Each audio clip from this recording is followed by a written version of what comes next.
Imagine you're having dinner with your family when someone suddenly grabs their throat and can't speak.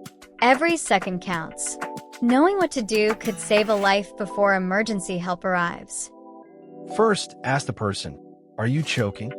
If they can cough or speak, encourage them to keep coughing.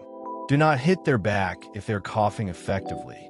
If they cannot speak, cough, or breathe, it's a severe choking emergency. Stand beside and slightly behind them.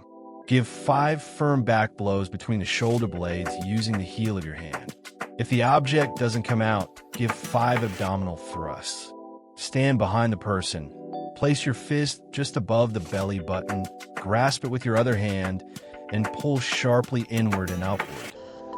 Keep alternating 5 back blows and 5 abdominal thrusts until the object is expelled or the person becomes unresponsive.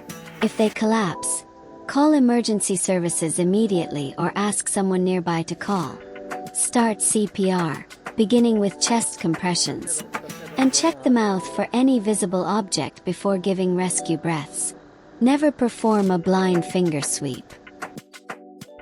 For pregnant individuals or people with severe obesity, use chest thrusts instead of abdominal thrusts. For infants under 1 year, the technique is different. Use 5 back blows followed by 5 chest thrusts. Never use abdominal thrusts on an infant. Learning choking first aid takes only a few minutes, but it could save someone's life. Share this video. You never know when this knowledge will make all the difference. Greetings!